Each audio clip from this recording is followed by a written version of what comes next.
Yeah, I see. Joined the meeting.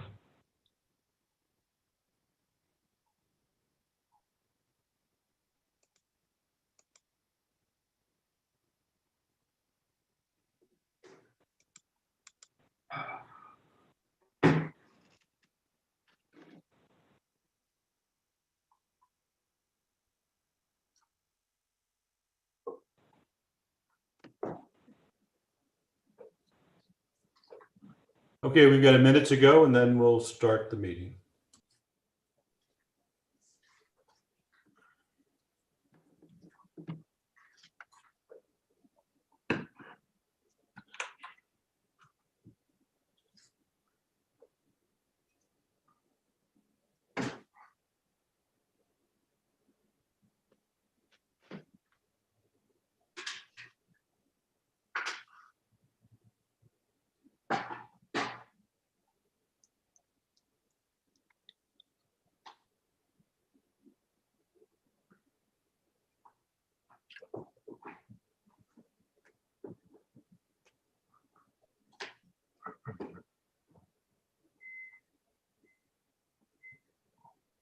Well, we have a drizzly day here in Big Canoe, but spring is on the way. The first golf tournament of the year is this Saturday, and it's 5 p.m. Okay. Thank you, everyone. This is February the 18th and our official board meeting for February. Scott, would you like to lead off with our monthly financials for January? I will. Thank you. Thank you, Candace. And yes, sunshine is coming this weekend. I have it on good authority. So hopefully no more winter weather advisories for us for at least the next 48 hours. We'll see. I probably shouldn't have said that. But anyway, Justin, if you can go to January amenity net income. Thank you very much. We ended up with a very strong start. to 2021, which is always good to see. First thing, as usual, we'll talk through the Amenity net income results. We're going to compare that as promised to both the budget as well as 2020 actuals, so you can kind of see year on year how we're looking. Clubhouse had a good month from a net income point of view, ended up 16,275 higher than budget, about the same amount compared to last year, year on year, if you look at the two comparisons. Golf had an extremely strong month, 1304 rounds versus a budget of 729. So that was a pretty nice start to the year for BJ and Lydell. 19,000 to the good versus versus budget and 23,000 stronger than last year. And that was before we knew how to spell COVID. So that's a pretty good number. Wellness Center, only disappointment for us, 8,000 down compared to budget. When we work on the budget, we start in July. We pretty well come to pretty much conclusion of that by October, and then spend November kind of presenting it and getting approval. And we continued to lose memberships. We lost more memberships in November and December than we were anticipating. We thought we had kind of hit bottom. We didn't. So there's about 6,000 of that 8,000 is due to lower memberships. So we're going to be chasing that for a bit this year until we can finally get back to some level of normalcy in the fitness center, which God willing will happen in the next few months. We certainly hope so. We're certainly looking at plans to try to make that happen as soon as possible. Racquet Club had good performance, both compared to budget and to last year. Swim Club about right on plan. Marina about right on plan, $95 to the good there. Couldn't call it much closer there, John. That's pretty good. And Amenities Management about 5,000 to the good. That was largely due to the fact that we had an extra week of closure in the clubhouse, and have a benefit there with actually lower housekeeping fees as a result. So net 34,583 to the good versus budget, and 23,000 stronger than a year ago. Again, good start to the year. Next slide. We always show this one. This is our key metrics in food and beverage. January is never planned to be a stellar month because we're closed, and plus people don't like to come down off the mountain when they can't see the road. So just a reminder here, the full year BJL plan, we're always trying to track against these benchmark numbers of 40% cost of sales, 55% payroll, and 18% operating costs. Plan to lose $1.16 on every dollar we make, and that results in about a $360,000 loss for this year, which is what's in our budget. So that would actually be pretty strong performance for us compared to our historical run rate. So that's what our target is for this year. So if you look at January actual, cost of sales is about where it should be. Payroll costs were lower than budget because we were closed for an extra week. Operating costs a bit higher. There were two one-time charges that came in. One is that by entering into a new arrangement for Talk of the Town being our caterer in the Chimneys, we now own the Chimneys. We control it. We control what happens in there. We do the wedding sales. They're just the caterer, but as a result, we pick up their website. So the Wedding Knot, the Wedding Wire, there's a one-time charge there for that. And then we had some a timing thing on uniforms. So that's kind of what makes the operating costs look high from a percentage point of view, but that's $6,000 just to put it in real dollars. So cost per sales is $318 versus a budget of $324 cost per sales dollar, and a year ago we were at $358 cost per sales dollar. So we keep improving, and that's what we wanted to see for January. So that doesn't disappoint me at all. Next slide. This is our total financials. So our general operating revenue was $13,224 to the good, about 9,000 higher than last year. Largely, that is higher transfer fees. Once again, we sold a lot of homes. Phil will talk about that, but we basically had over 30 closings in the month of January. That's a very, very high number for Big Canoe in January. Operating expenses, $13,139 to the good versus budget. That is largely driven by one thing. That is COVID tax credits. And that's not a happy thing. That is because, quite frankly, we were down, as I mentioned last time, I didn't tell you quite how bad it was. We were down to 3 employees left in public works in January. The entire department was missing except for 3 guys. So all of those tax credits come through as part of the CARES Act. So if you take that away, it basically says all of our operating expenses were right on budget. Amenity net income from the previous page we talked about, 34,000 to the good. Depreciation and asset gain, 10,000. That's a depreciation schedule thing. We always try to estimate exactly what it's going to be, and we do that back in October, so we're a little bit off, but it's 10,000 to the good. So net income from operations finishes the month of January at 71,369 positive, almost 23,000 higher than we were a year ago. Again, really good way to start a year. I'm happy with that. Next slide. And this kind of shows you, I always like to say, you know, was that a one-time anomaly? Where are we really? So if you look at February and how we're tracking, these are the dollars and the percentage compared to budget through Valentine's Day, basically. So Clubhouse is $650 off a plan. That's pretty darn good. I'll take it. Golf a little bit behind. You might notice the weather had been really bad in February, so that hits golf. Also hits Racket Club a little bit because our court fees go down and our merchandise goes down, believe it or not. People just don't show up at Linda's office and they don't buy stuff and they don't restring rackets. So that goes down a little bit.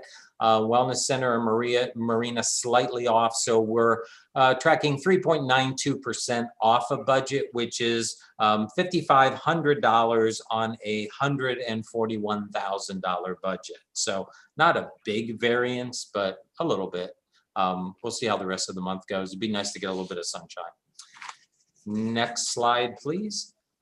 And the last thing is basically going through the balance sheet. As you see, we always talk about each of the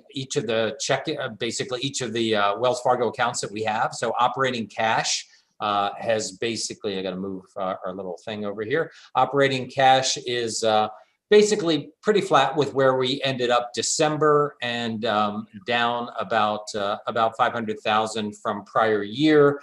You'll see where some of that money goes here in a second. The board designated master plan fund continues to grow. That's where our $25 a month assessments go for the master plan. So that should continue to grow by about $70-some thousand a month is what goes into that fund. And again, just to remind everybody, that's where things like the Marina dock project that John's going to be talking about, and certainly Creek 9, that's where that money comes from. The capital replacement fund, you might also remember every single month we transfer an amount out of the operating budget equal to our depreciation. We transfer that into our capital replacement fund, and that is where our routine capital replacement for putting on a new roof, putting on gutters, buying trucks, or doing a bocce court renovation. That's where that money comes from. So again, continues to grow like it should. Capital Reserve Fund is our emergency fund, if you will, for roads, bridges, dams. That is unchanged and continues to slightly increase with its investments.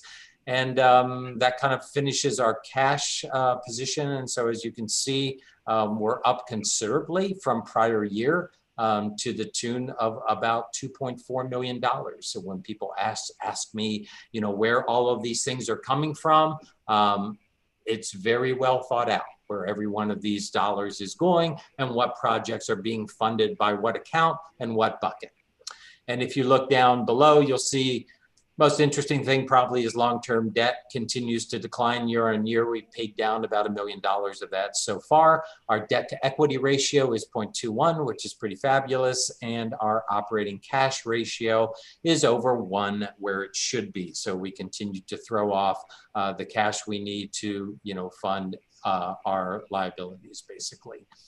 And that's the summation of the financial report for the month of January.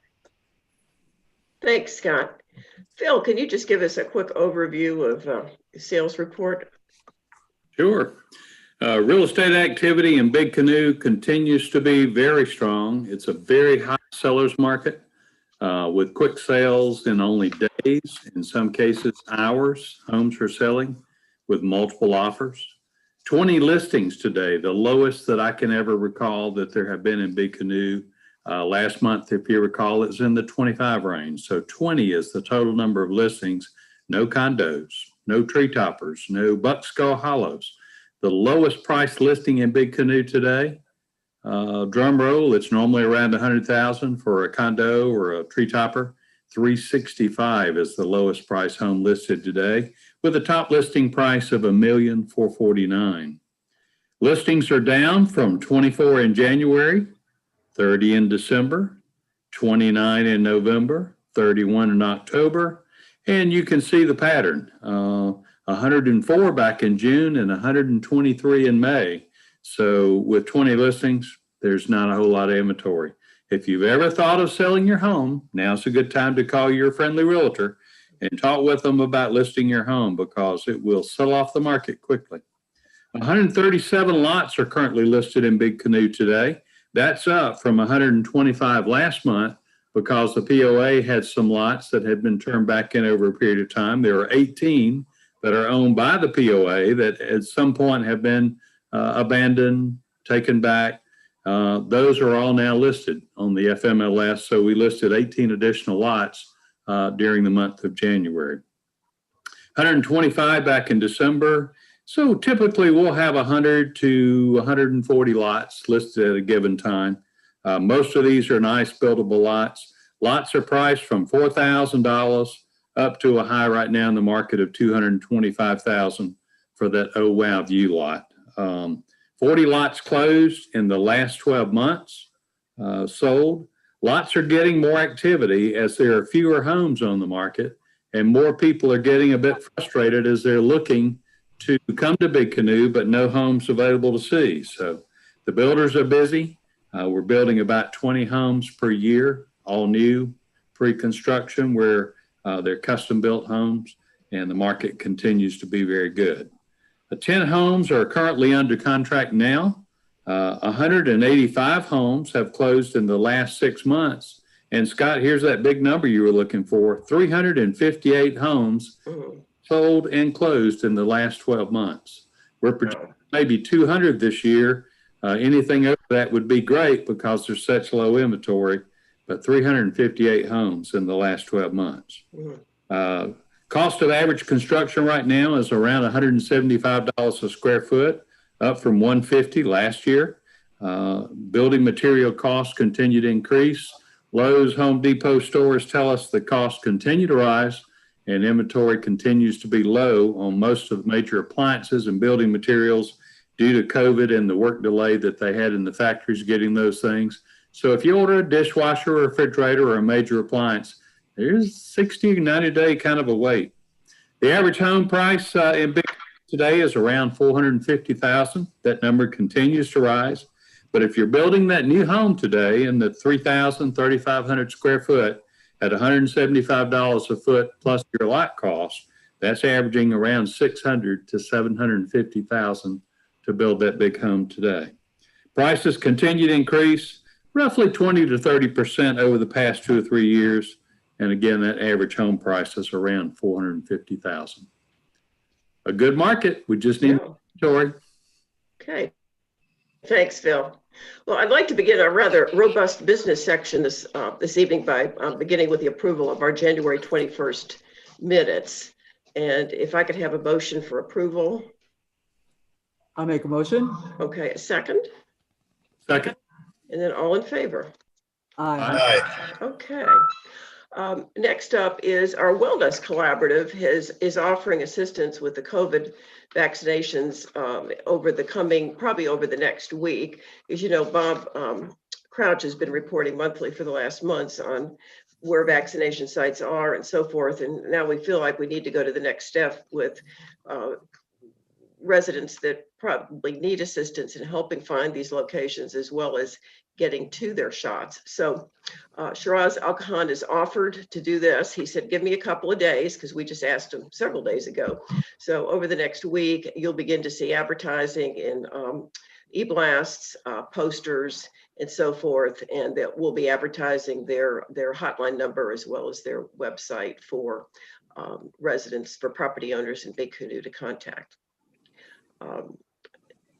We would like to spend a few minutes now talking about the rentals in Big Canoe. Late last summer, we had some concerns from some property owners, and several of the board members met and reviewed and took some steps to review our current policies and what we can do under our current covenants. And Amy Truffenbaum has done a lot of work in that area because she is over the governance documentation review group and has some good insight as to where we are and where we can go near term. Amy. Yeah, and we've even gotten some questions again just recently. So I want to clarify some stuff. Under our current covenants, all renters are considered guests of the owner and afforded the same use of common property as any owner. Placing any additional restriction, monetary or otherwise, either at the gates or on the owner themselves would not be allowed under Georgia property law unless provided for in the governing docs. We communicated back in mid-October with all the owners who had registered with the POA as renting their property. The essence of that email was that the POA is not a party to those rental transactions. We are not responsible for vetting guests, developing a list of those to avoid, or dealing with the consequences of their presence, other than to enforce violations of the existing rules, just as we would for owners. Any rental agreement is solely between the property owner and their guest. However, we do have the ability to charge usage fees. We all know them as amenity fees, as approved by the board. That translates into that tiered structure already in place for our amenities that do charge. And guest fees are higher than owner's fees, in some cases considerably higher. And for some amenities like golf, property owners get preferential bookings. We currently have a governance documents review committee, which I am the board liaison, and they're going to be looking into all of this and many other things. And their first task is to recommend if Big Canoe should submit our covenants to come under the provisions contained in the Georgia POA Act. The Act provides certain benefits to any association, one of which could be placing restrictions on rentals in the future. However, nothing would be enforceable without first voting affirmatively to submit the association to the Act, and then another vote amending them to create those restrictions in the future. Passage of either of these amendments is not a given and not going to happen immediately. The governance committee will be debating the pros and cons of that act, and the first governing document revision will be our bylaws. Do we need them to be in accordance with the act? Should we ultimately go there? We want to provide for electronic voting, and we need to set up a simpler quorum process along with a number of other changes. We hope to bring those bylaws changes to a property owner vote soon enough to have the next subsequent property owner vote at the annual meeting done via electronic notification.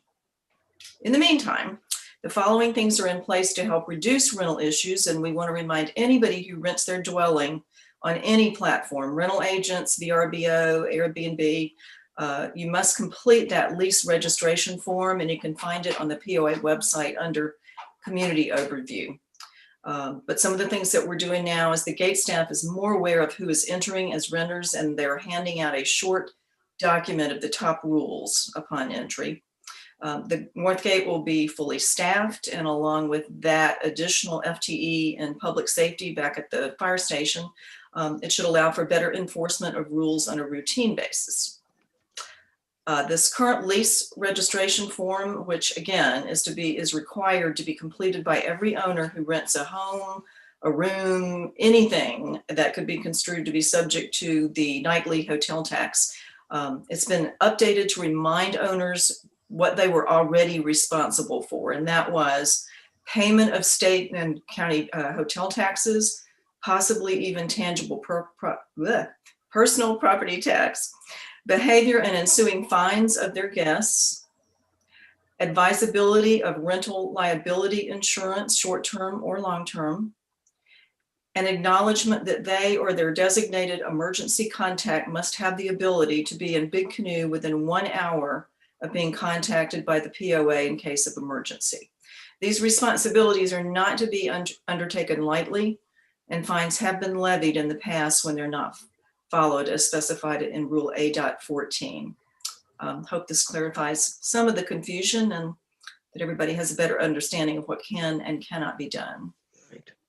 Just a couple of extra notes. I can say that members of the Conservation Committee wanted to enhance that information package with possibly the Bearwise insert. So I think they're going to be contacting Scott on that.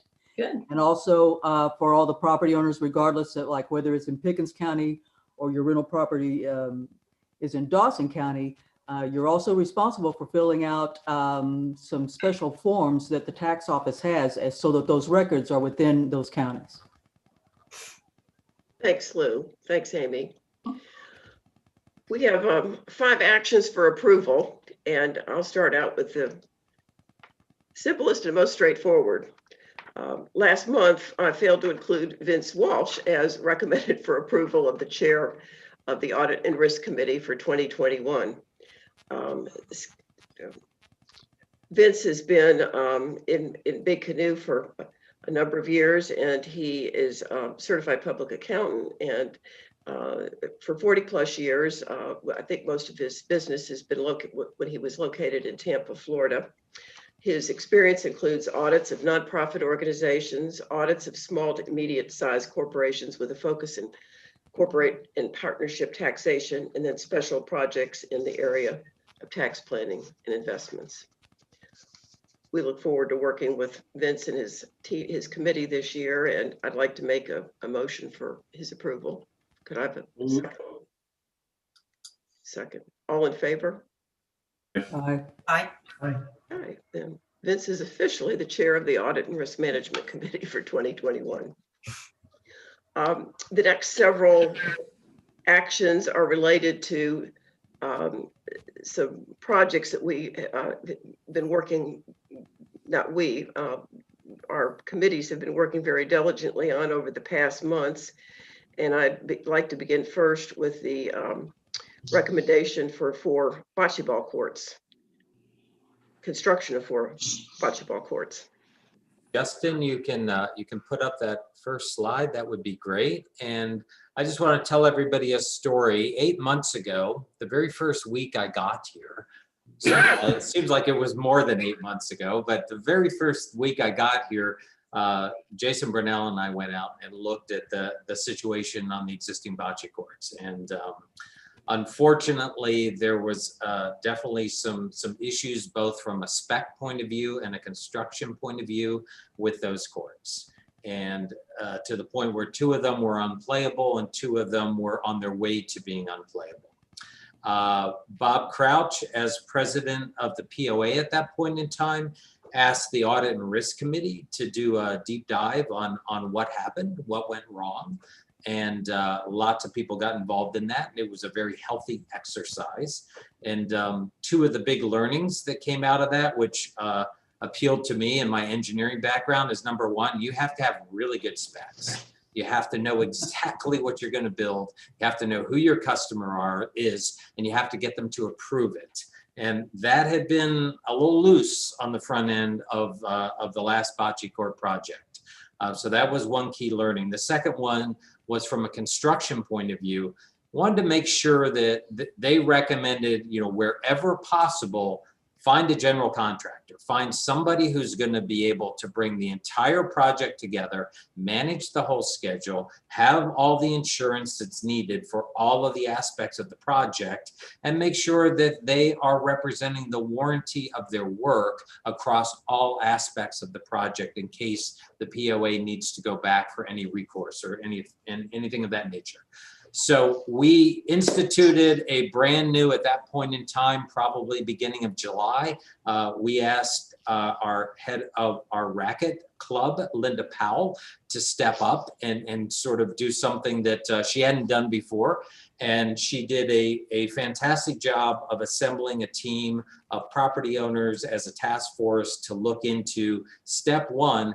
If we're going to fix this bocce court, if we're going to create a first-class amenity for a preeminent mountain community, what would that look like and what does that mean? So I'll hand it over to Linda and let her talk through the process, where we are tonight, and then we'll have Bob White from the Finance Committee give his report from the finance meeting earlier this week. Linda. Thank you, Scott. So yes, back in August of last year, we formed a committee, an advisory committee, and we worked diligently on producing specifications, detailed specifications for 4 new bocce courts. And we were able to do that. We had a wide variety of people on our committee who have traveled all over the place. We have pictures from all over Georgia and Florida of various bocce courts and how they were done. And so we finalized our specifications and we proceeded to send them out to all of the bocce players. And instead of sending them once for fear that everybody didn't get a chance to see them, we sent them twice just to be sure. And as we received responses, if anybody had any questions or problems or suggestions, we dealt with those and finalized our specifications. When our specifications were finalized, we tried to find as many people as we could, contractors who do this sort of thing, to send the bid to. Following the policy and procedure 152, we sent the bids out. When they came back, CBA Sports was chosen because they were the only contractor who could meet the detailed specifications. And we liked them because this is all that they do. They only build sports courts. It's very difficult to find anyone to build bocce courts, much less that's all they do. So when we got the proposals back, there was concern about the dollar amount, and we were asked to go back and see if we could not do some value engineering to bring those fees a little more in line. And so we did that. We were able to bring that number down just under $23,000. And we did that by just making some small adjustments to the quality of prefabricated synthetic wood in the benches and reconfiguring some of the shade supports to use a little less steel. We went from a superior fabric to a very good fabric that's still good and warranted, just like the others, but just a little less expensive. So now we're just waiting for approval and if we get approval, we are ready to start construction. I believe that we will have the courts we need to build the bocce program. It is a very community-oriented sport. This way we can have our 160 tournament players out there at a time on Monday night bocce. We can have our 50 people out there playing, and we won't all be crowded, and we'll all be in one place, not across the road from each other, trying to roll on different courts. Thank you, Linda. Thank you. Bob, will let Bob White, Chairman of the Finance Committee, talk about his report from this week, and then we can certainly entertain any questions.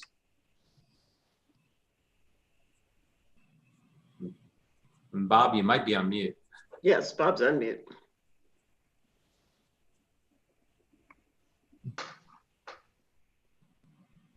Bob? How's that? There we go. Much better. Okay, thank you. Thanks, Scott, and certainly thanks to Linda, who has done yeoman's work on this. This is, as she mentioned, this goes back many months at this point. That committee that she put together, and I think everybody probably owes a little gratitude to these people. These were seasoned volunteers, bocce players. These were not this. That wasn't just an ad hoc committee. These were people who have played this sport for a long time, and here in Big Canoe for a long time. And the sport itself, from what their research found, was that it's growing and it's become very, very popular. And we expect it to continue to grow. While we have this hiatus because of COVID and other issues here, i.e. no courts, we have 175 members.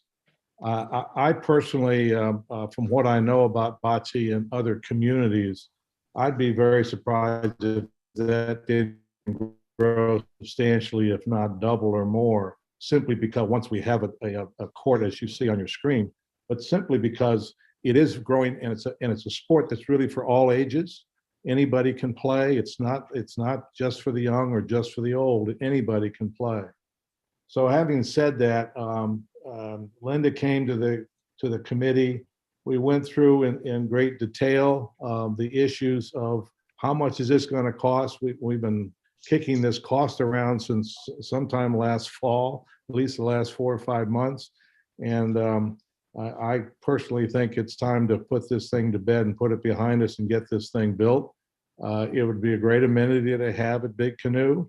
And the amount of money that the finance committee looked at after Linda's comments about how much they could cut it was $238,812.20. And having had a lengthy discussion about that at finance, we recommended it unanimously for the board's consideration, and would appreciate their support, as I know all the bocce players in Big Canoe would, as well as Linda, who's had to suffer through all of this to get where we are now. So that's kind of where I am, Candace. Okay, well, thank you. Well, I'd like to open up for any questions from the board members before we vote. Yeah, I've had a couple of, I don't have any questions because we've been researching this for months, but I do have some comments that I don't think got mentioned, that the Bocce Advisory Board has offered to and agreed to raise the dues additional 20%, which is not an enormous amount of money, but it's certainly a gesture to get this project done. I've also done a lot of research online about bocce and the sport, and I was just stupefied to find out it's incredibly popular with young folks in urban cities, including Atlanta. Many bocce bars, so to speak, have been built. So it's not a retirement sport at all. So that was really interesting news to me. So as long as, we all commit that we're going to do some sort of basketball replacement for displacing that amenity, then I think this is the right thing to do. It's overdue, and it may turn out to be one of the coolest spots in all of Big Canoe. Yeah. Thanks, Amy.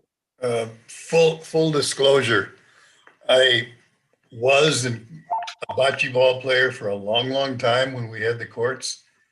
I plan on becoming a bocce ball player again when these courts get built. Carmen and I enjoy it very, very much. One of the big lessons that we learned in the postmortem of the first construction of the bocce ball was involve the property owners, involve the customer. And as Linda said, Scott and Linda put together a very, very robust review program with the advisory committee, and then involving all of the past bocce ball players in coming up with the specs. I think the specs are spot on. I think that from what I've read about them and in my review of them, they ended up building something that is not only cost effective now, but look to minimize maintenance costs in the future. And I think they're very important. I'm anxious to get back to bocce ball and Big Canoe. Linda, I expect that when these things open up, we have an outstanding introductory grand opening program to attract new people and for them to understand, and to have 4 courts that roll true. And I love to bank, so I hope they bank true like they have not in the past. Okay, thanks, Bob. Regis. Regis, you're on mute. Thanks. Okay, There you go. thank you. Okay, I don't think it's going to come as any surprise to anyone on the board or our general manager that I am not going to vote for this project. It's not that I have anything against bocce. I think it's a great sport or game. I appreciate all the work that Linda and the bocce committee has done. I think our bocce players deserve a first-rate amenity and facility. I just remain unconvinced that it should cost $250,000, $250,000 to construct this facility.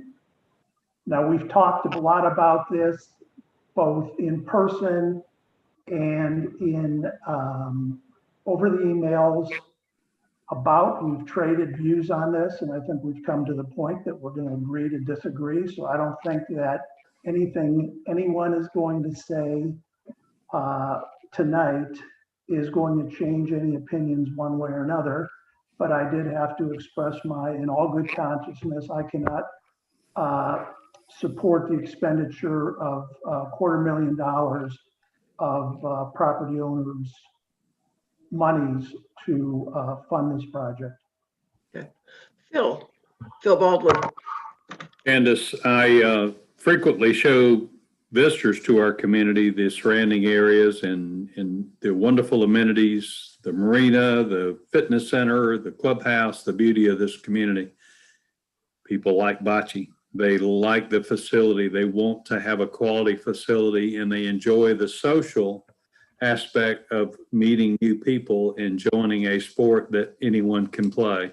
I am in support of it. I think it's much deserved for the community, and I will vote yes, and I would like to see that done as soon as possible. We have really diagnosed this thing. We spent a lot of time with financial, and Linda's done a great job getting feedback and bargaining and dwindling down the cost as much as she could, and we appreciate that.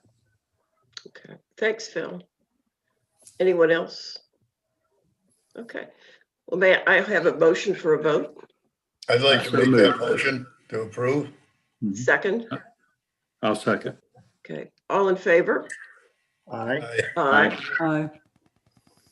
Any negative votes? Aye. Okay. We have passed the construction of bocce ball courts in Big Canoe. Yay, Linda. Thank you, Linda. Thank you, board, and thank you, property owners, for all the time you put into it, because a lot of work has gone into this over many months. And thank you, Scott, for your leadership. Great job. Yeah, Absolutely. yeah. Thank you. As long as I get to roll the ball occasionally, that's fine. All right, so next thing I want to talk about, it's no secret to property owners that John Lipkowitz and his team have built what used to be called the trailer park of Big Canoe into one of the nicest amenities that we have, and that would be the marina. And you can imagine, as we go through the budget and we're looking to maximize our return to property owners, we're always looking for every source of revenue. And so, we pushed John pretty hard and said, John, look, there's, waiting lists for slips, there's waiting lists for boats. Nobody, why can't we add more boats? And John very correctly looks at you in his quiet way and says, Scott, the reason I've built this amenity into what it is I focus on property owner satisfaction. And I'm not going to do anything to mess up that property owner satisfaction. So thank you for the offer, but no, I don't want any more boats until we get a couple things fixed. And one of the things that was first on his list, that was in our master plan project list that we've been talking about, I don't know, for over a year, is moving the marina docks. So with that introduction, I'll let John explain to the board and the community what's involved with moving the Marina docks. John. Good evening, everyone. I had a chance to take a walk down memory lane with an individual. Some of you remember back, Bill Bates, who was the public service director at that time when the marina was rehabbed in 2006. Bill was in charge, oversaw the construction project. As I conversed with him, I remembered as he did, the directive was within that cove to create as many additional marina slips as possible. And in order to do so, the requirement for the alleyways, as you will see in this pictorial, between docks A, B, C, and D are very close together. So the property owners have a great deal of difficulty pulling their boats out into the alleyway, getting them turned to take them out in the lake and getting them back.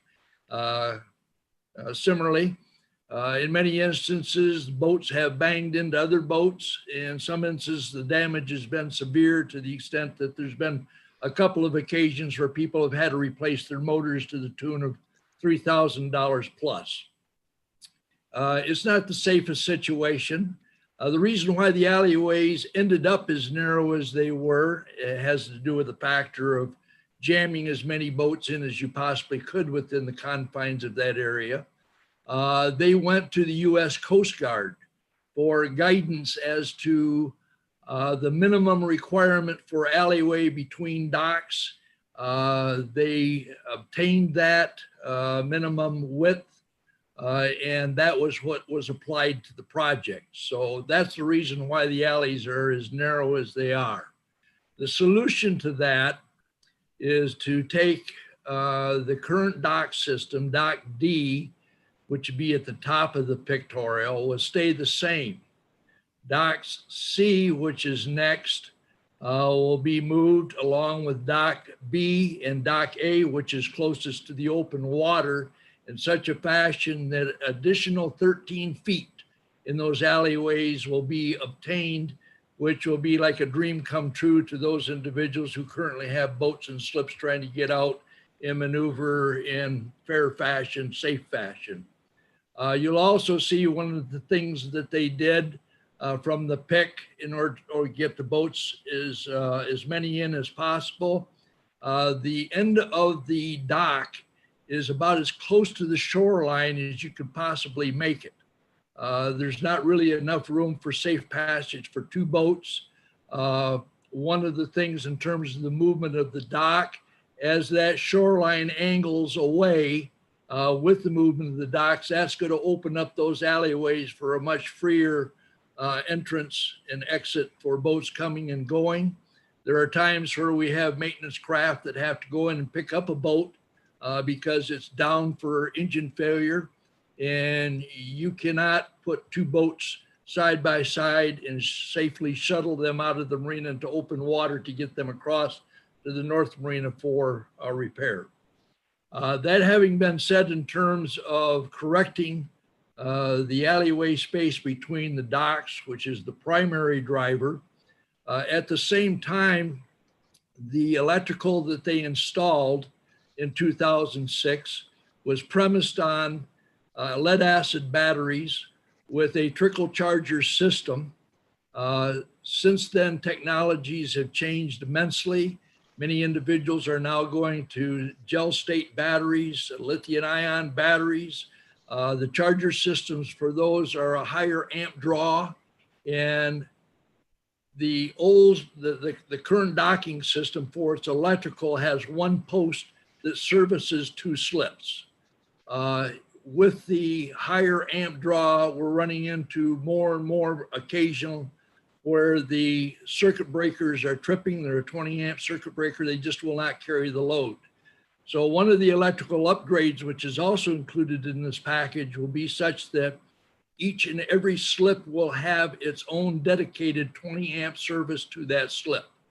And that's going to make an immense difference for those individuals who use their boats frequently, want to make sure that they are charged as quickly as possible so that they can continue to enjoy and use the lake. The third aspect of the requested project is to install a mechanical winch system topside on the decks.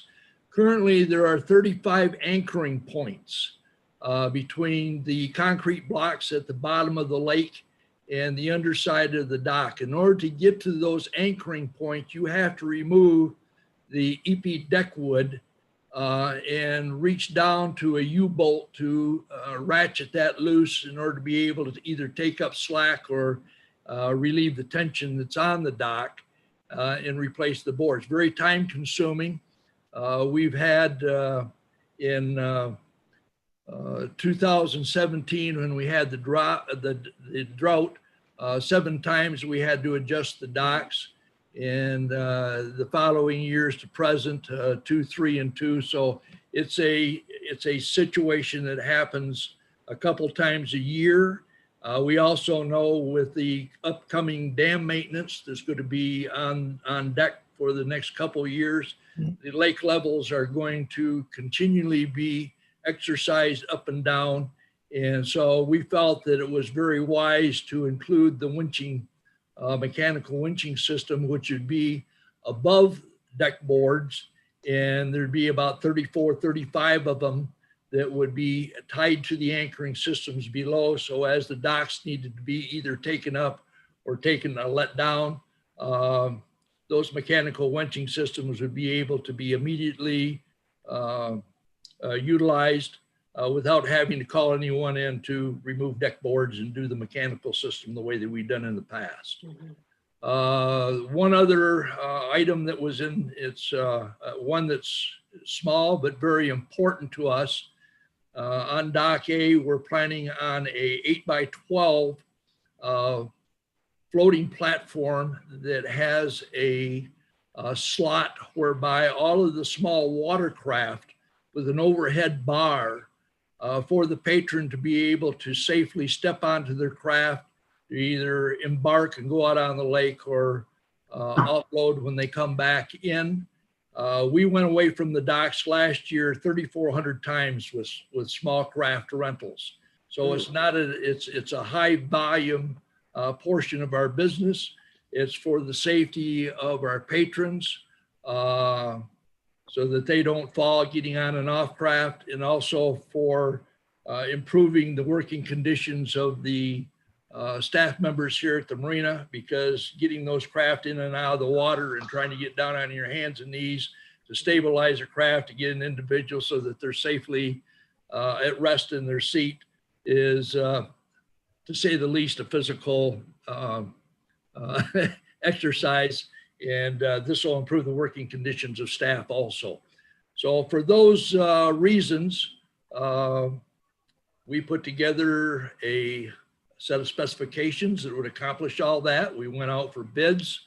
The low bidder was Marine Specialties, Inc. They've been around a long time. I've never, in checking the references, run across more stellar recommendations as to a company's ability to perform, high levels of performance, high levels of responsibility, servicing what would be our customers' needs. I guess with that, I stand for any questions in case there's something that I've missed. Jason, you can show the ROI slide too. Justin, thank you. Okay, the ROI, starting in 2018, Wally Walsh did a very comprehensive study of the North Georgia mountain marinas as best we could identify them. When all those studies came together, it showed that Big Canoe Marina was on the low end of the totem pole, and that we could go up $500 per slip and still be at the bottom of the pole. So we did not move the docks in 2019. However, there was a $250 increase in slip rental fees without movement of the docks. And again, it carried forward to 2020, still no movement of the docks.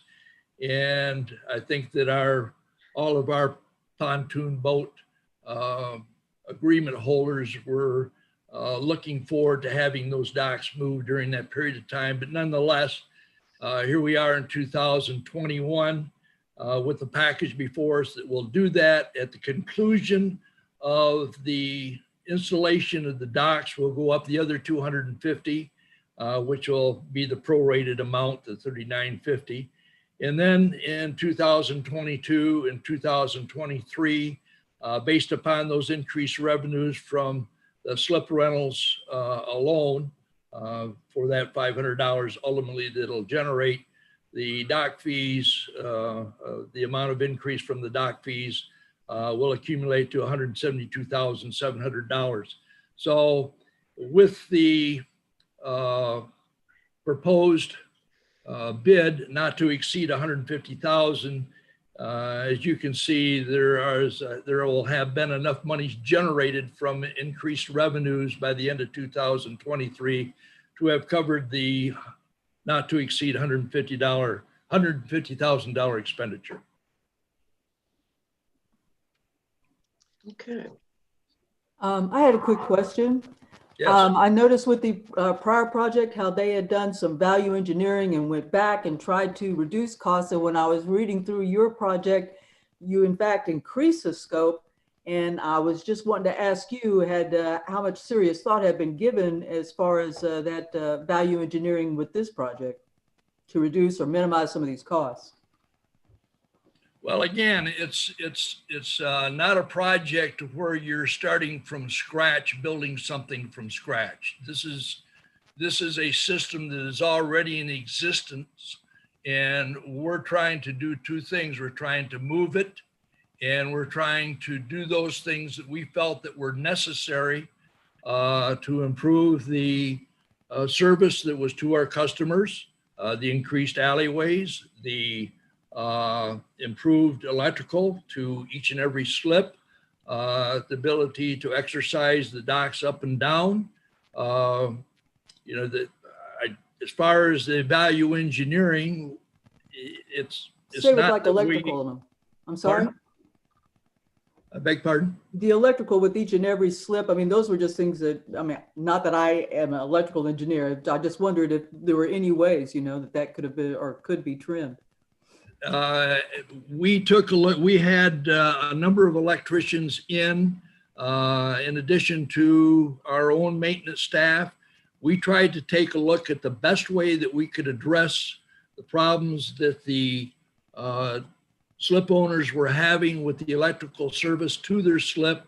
And this turned out to be the low bid for addressing that problem. All right. Okay. Bob Littell. In support of the project, just the smallest piece, which I'm more interested in by virtue of kayaks and canoes, for all of those people that trying to get onto a kayak and feel like you're watching a segment of Laugh-In, the little guy on the tricycle, I'd just like to thank you for including that as part of the project. Yeah, I agree. That's an excellent idea. Thank you. I agree. Phil. Candace, one of my favorite places in all of Big Canoe is the Marina, and John and his team do an excellent job of providing outstanding service and a real great customer experience. And I like to slip down there with my buddies and have an occasional cigar and a John story. I congratulate the staff. I think this is well deserved. The fact that John has the means to raise fees and provide additional services to the customers that'll pay for itself over a period of 2 to 3 years. Great job, and I am all in favor. Okay, Bob, go ahead, Amy. I'm sorry. Who do you want, Amy or I? We'll let Amy go first. Just real quick question, John. Is the backside of Dock D, because it's not moving, that's not the problematic area, right? No, Dock D is basically designed for small craft. They're normally not any wider than 7.5 feet, and do not exceed a maximum of 15 versus the larger pontoon boats that are 20 feet in length. So the backside is, when you take a look at each one of those slip bays, is divided into what is called a small slip, or is a small pontoon, as I just described, and also a mini, which is your John boat or other craft that's even smaller than that. So the backside of D does not present a problem in terms of people being able to get in and out with their craft. Okay, thanks. Okay, Bob Crouch. Yeah, a personal note. I was honored to work with John Lipkowitz on the POA board for 3 years. And I've seen his dedication, his commitment, his cost consciousness. And that has just gone to new extremes and levels as he's managing the marina. I'm sure that when we see the satisfaction survey, the marina will be either 1 or 2 with the trails as far as customer satisfaction. John will be very unhappy if it's number 2. He's done a great job. The financial record of the marina is outstanding, and I support it 100%.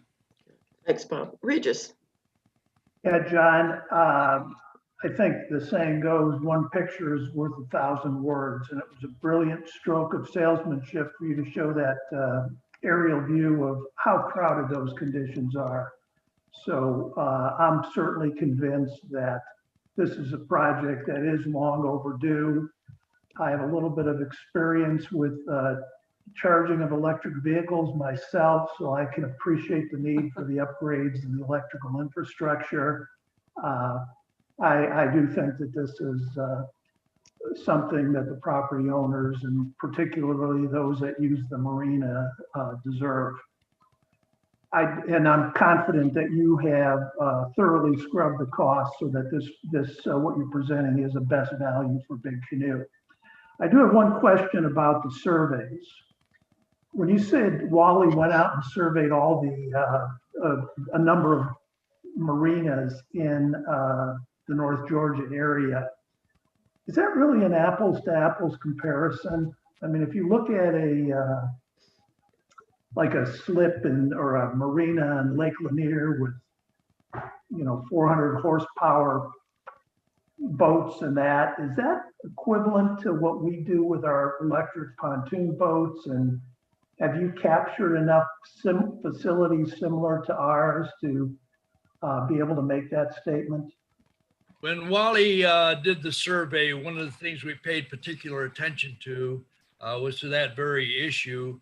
Make sure that when we were talking with the people surveyed, that we were conveying to them that we were looking for pricing that had to do with pontoon boat storage. We weren't interested in overhead covers. We weren't interested in we weren't interested in the price for a houseboat to be dock shoreline or anything like that. We specifically targeted with our survey what the cost would be if we were at that marina for being able to store a pontoon boat in the neighborhood of 22 feet. Okay, so it definitely is apples to apples. Thank you. Well done. Hey, Scott. Just a couple last points. We also followed procedure. We took this to the Finance Committee. They looked at it this week as well and voted unanimously to recommend it to you guys. Also, nobody mentioned, John has a waiting list of 100 people right now for slips. Wow. At the higher price. So the supply and demand equation is very much on the demand side right now.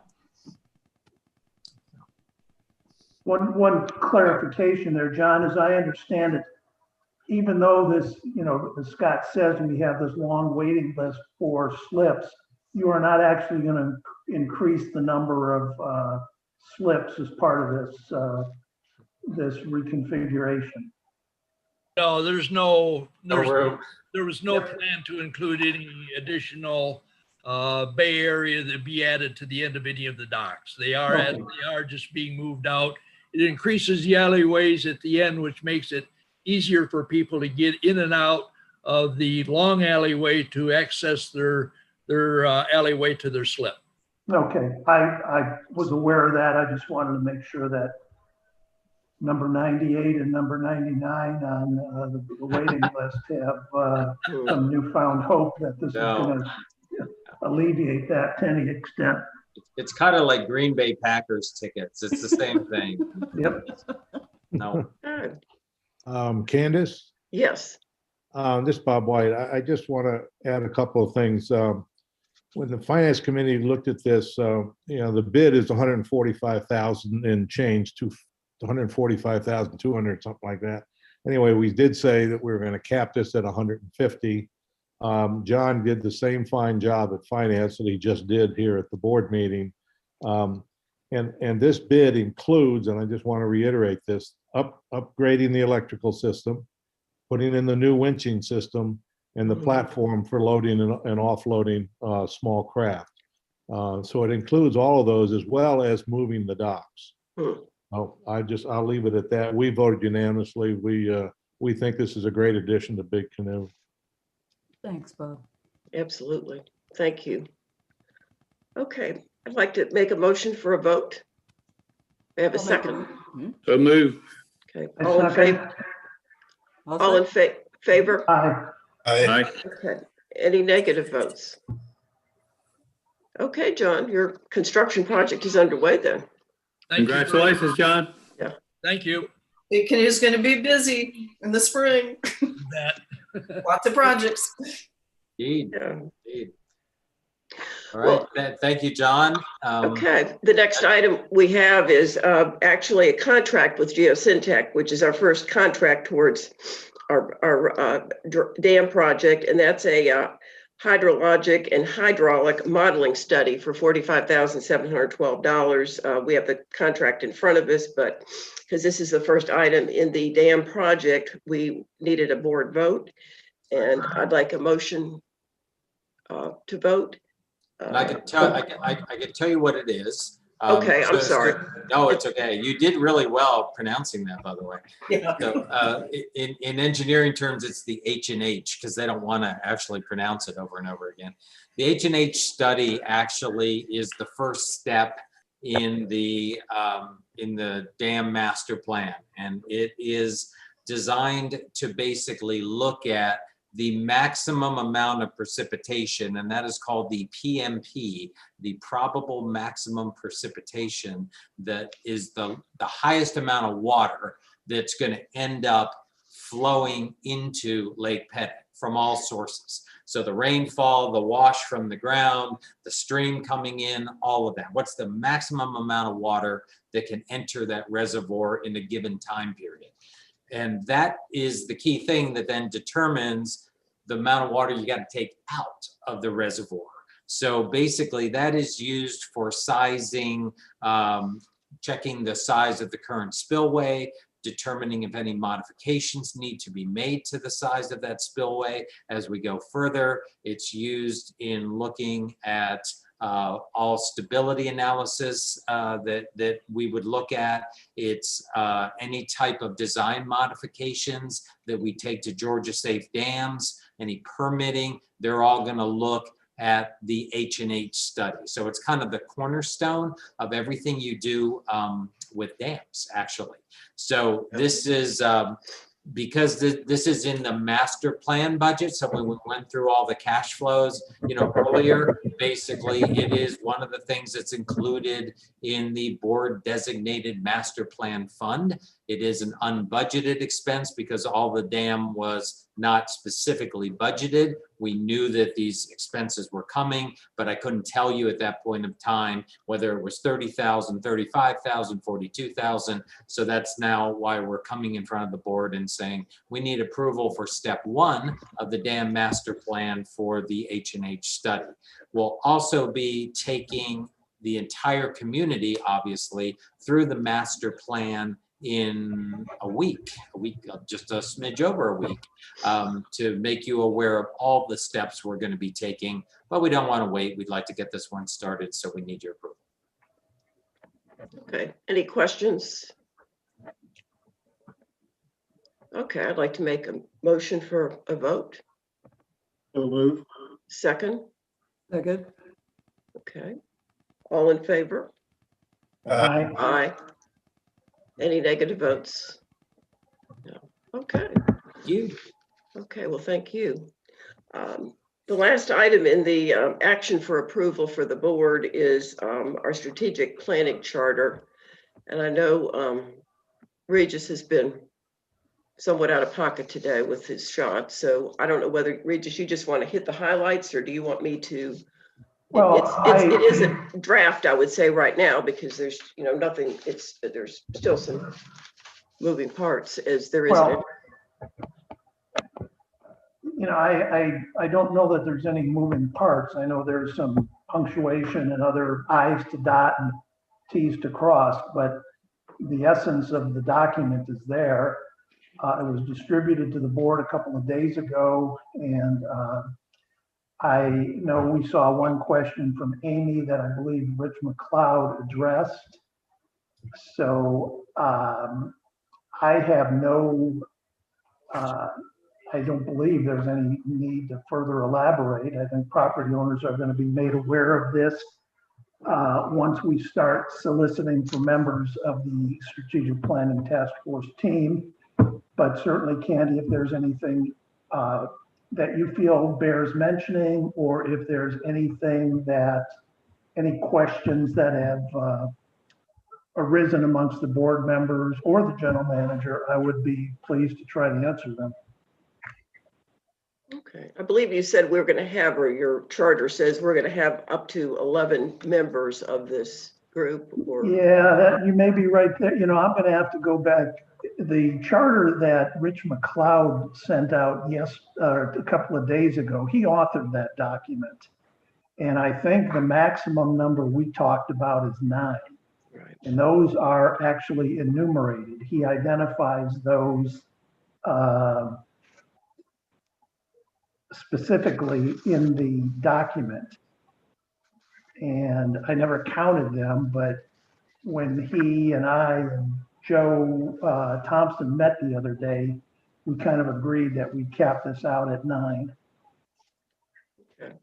We're looking at Just for clarification, there still are 9 in that document that Rich said, but number 8 has 2 people in it and number 9 has 2. That's how it came up to 11. Oh, I see. Okay, I'll have to go back and look at that. I did not look at that in detail. Candace? Yes.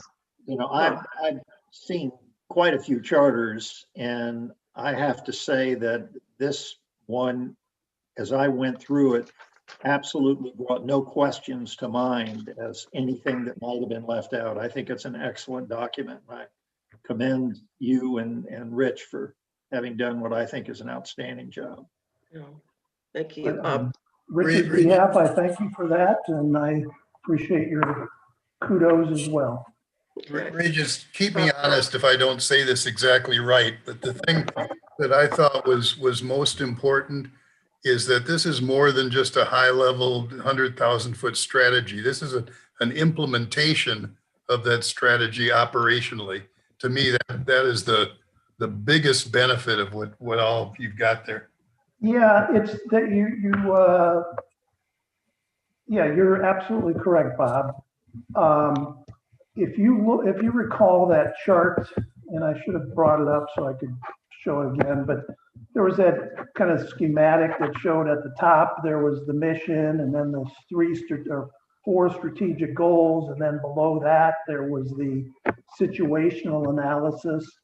Well, Rich's concept is that the task force is going to concentrate on the top part of that, developing, with property owner input. Obviously, the board is going to be involved with this process of developing the mission and then the strategic objectives. Then this team is going to be involved with writing of planning documents and procedures so that it can be, when this thing changes from board responsibility to operations, from strategic to tactical, that it can be transitioned to Scott and his team.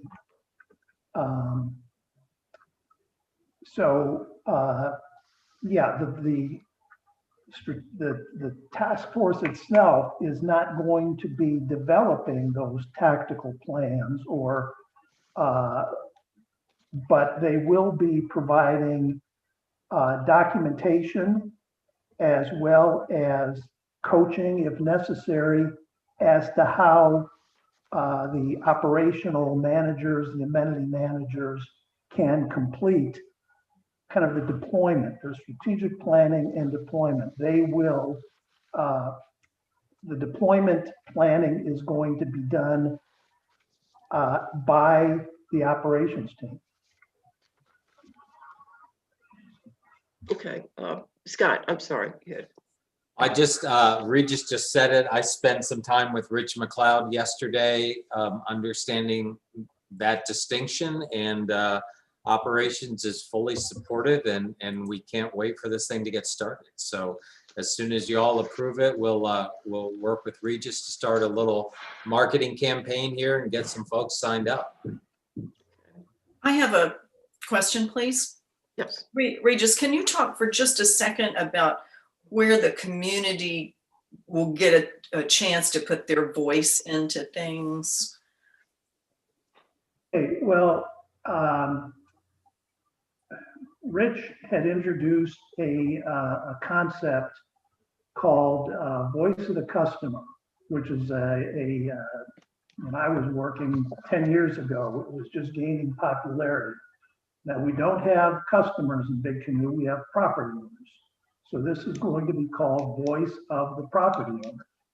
But the plan is that during one of the initial meetings of this task team, we will identify what kind of information that we need to do to develop a vision and mission and values that actually reflects the whole community and not those 8 or 10, well, I guess either 9 or 11 people on that task force.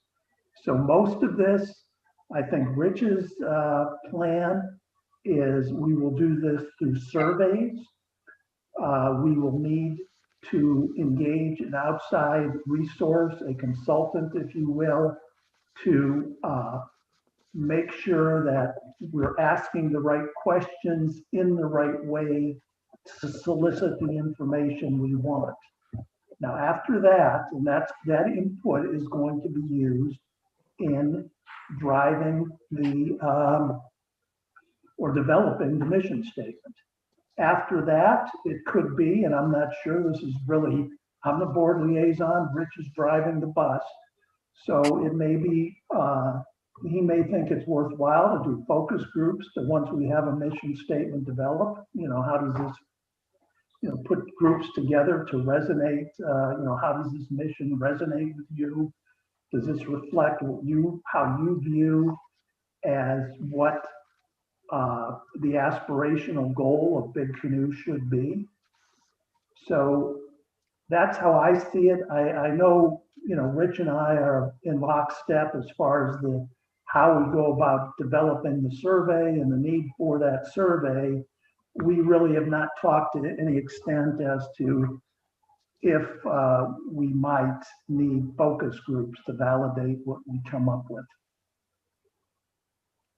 Okay. Does that answer your question, Amy? Yeah, I just want to make sure everybody knows that, there's going to be. So you knew the answer, you were just asking me so everyone else knew. Excellent. I'm playing Dudley. Yeah, okay. Dudley, I hope you're out there in the audience. Yeah. Okay. May I have a motion for a vote then? Well, if it's appropriate, I will make that motion. Okay. I'll second it. Okay, all in favor? Aye. Any opposed? Okay, we're off to a very exciting first step in developing a strategic plan very interactive strategic plan for Big Canoe. I have 2 items before we are near conclusion. They're board ratifications, and one is simply a signature approval ratification for the with the new officers that were elected in December for both designated representatives association to perform certain acts, and then authorized signers of the association for bank accounts. So this is just standard operating procedure each year as we change officers, directors of our property owners association. May I have a motion? I move. Okay, second. Second. Second. All in favor? Aye. Okay, and no opposed.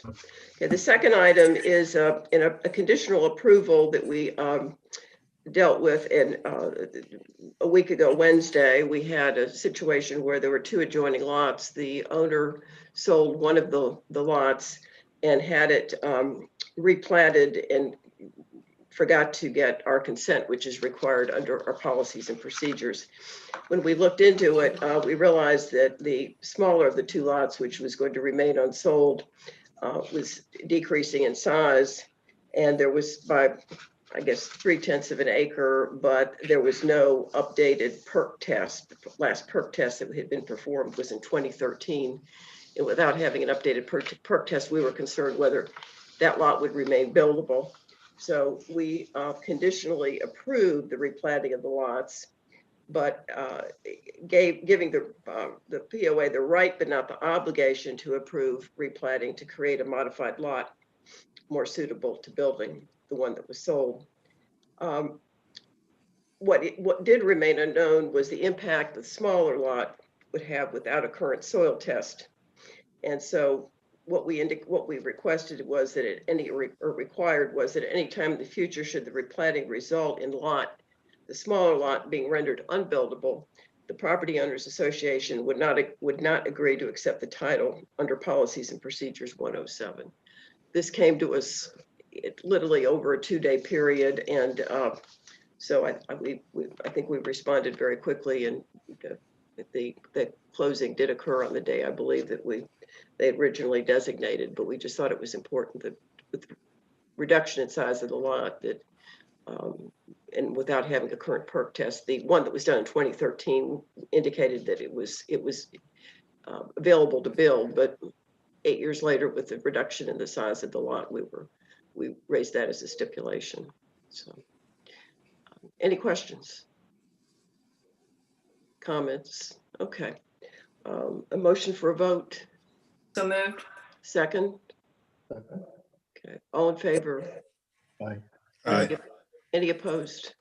Okay. We all agreed in email form and verbally over the phone last Wednesday, but since it was a ratification, we had to take it through those steps.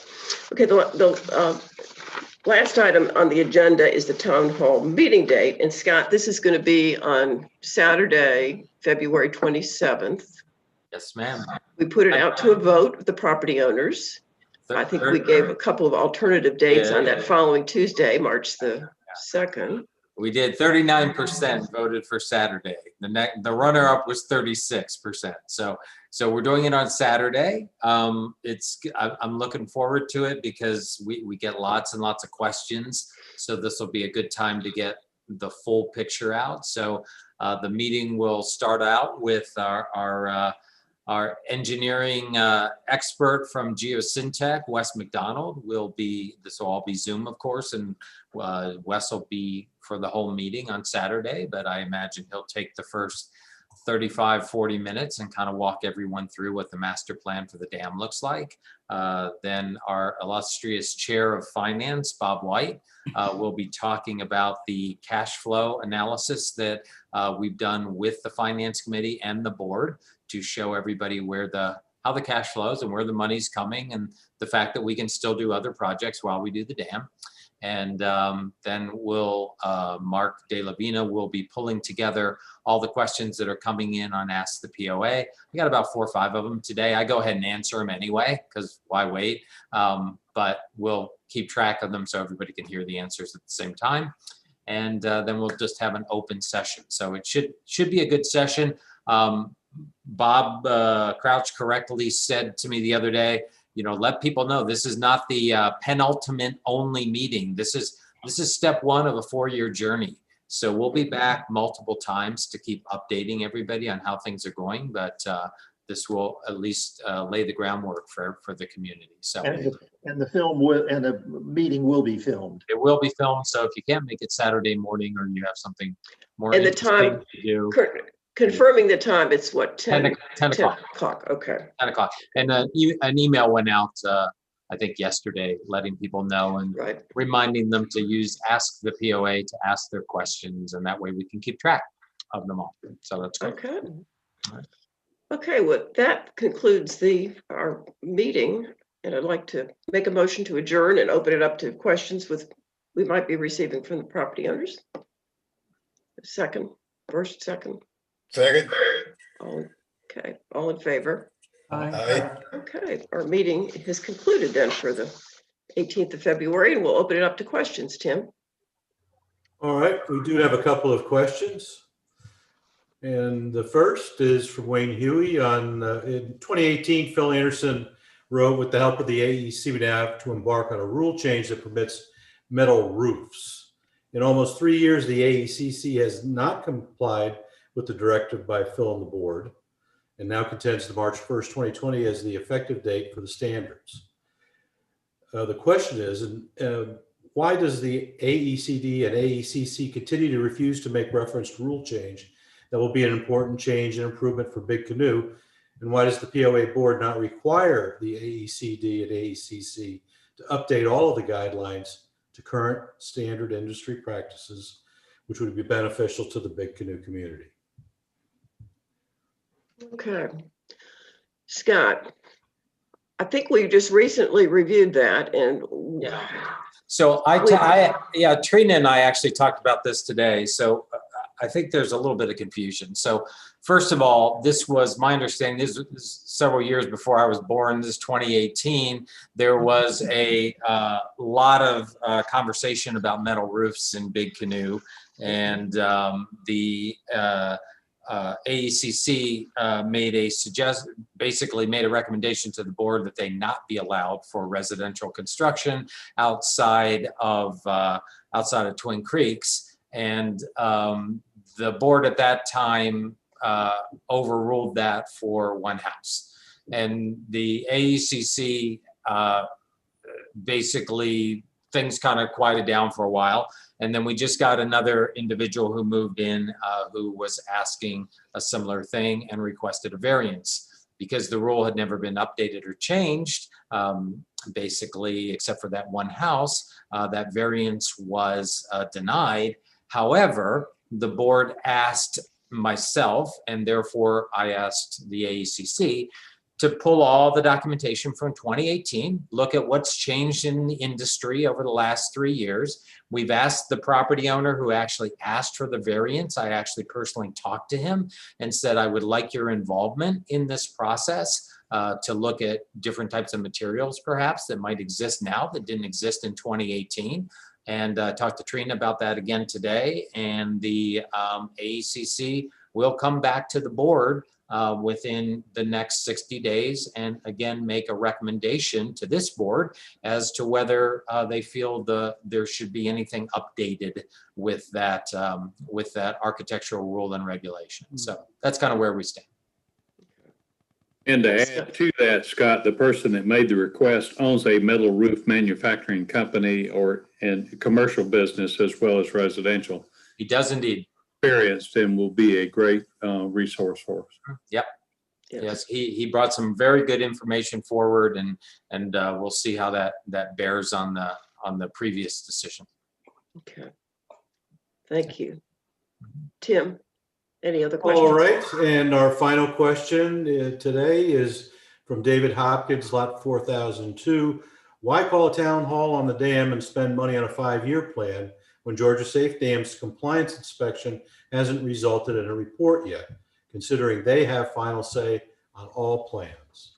Yeah, so I actually talked to the director of Georgia Safe Dams today, and that's why I mentioned, we're doing step 1, which is the H&H, which basically is the foundation for everything we might do from here.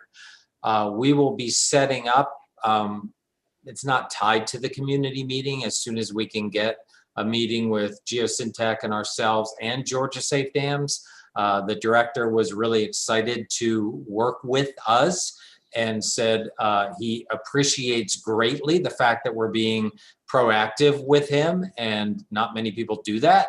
And he would like to do a pre-design meeting, is what he called it, with us. And he said, Scott, you know, we inspect 1,000 dams a year. So we'll be able to look at your plans and give you really good feedback on, hey, you know, don't spend too much effort over here because that's not really where the break.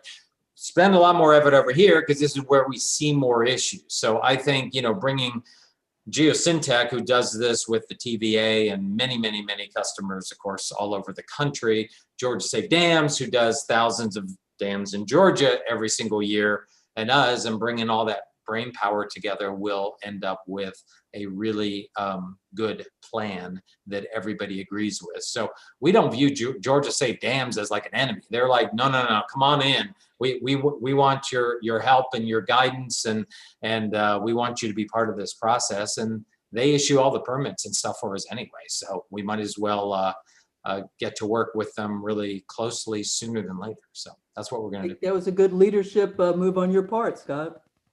The gentleman was great. He's been with Georgia Safe Dams since 1990. He's the director of the department. He's very familiar with Big Canoe. So it was a good conversation. Good. Okay, Regis. Hey, Scott, if you could just clarify something. There's a lot of rumor, innuendo, or misinformation flying about regarding submittal of reports, specifically inspection reports. And to the best in your knowledge and belief, Geosyntec has submitted all required reports for dam inspections on our behalf. Well, that was, we are current in that regard. Yeah, that was, so short answer is yes. But that was the first conversation that Tom and I were having, because what happens, it's a little confusing to sort of, if you're not embroiled in the dam world. We do, and we actually go above and beyond what Georgia Safe Dams require. So we have an engineering company that does quarterly inspections of our dam. Most people do self-inspection. At the beginning of 2020, we said, that's crazy. We have a class 1 dam. We're going to pay a little bit more, but let's get it done right. And let's have an engineering company do this. Now, the way Georgia Safe Dams works is you do quarterly inspections. You don't submit them until the following March. So Geosyntec will, in another couple weeks, submit 4 inspection reports for 2020 to Georgia Safe Dams. Every 2 years, they also submit a full engineering report, which is about 90 pages. They submit that every 2 years to Georgia Safe Dams. I confirmed with Tom today, Tom Woosley is the gentleman's name, that's correct. That's what he's expecting. Yes, yes, yes, yes, good. We also wanted, because we knew that Georgia Safe Dams was going to come out and do an inspection of our dam, because they just rotate through. They do about 500 a year, and it's our turn this year. Tom had requested, hey, can you get us the 2020 inspection reports early? We tried to do that. They never got them. We talked about today what happened. He said, Scott, the problem is our server doesn't allow files more than 10 megabytes to go through. And not only does it not allow it, it doesn't tell them that we tried, and it doesn't tell us that they didn't get them. So he said, do me a favor, break them into 3 reports. And so we resent them this afternoon. He confirmed that he had them. So everybody's good. We're doing everything we're supposed to do. Thank you. Thanks, Scott. Okay, Tim, any other questions that came in the last couple of minutes? No, Candace, that wraps up all the questions. Thanks so much for your answers. Okay. Well, good evening, everyone. Thank you. Thanks, everybody. See you at the town hall meeting.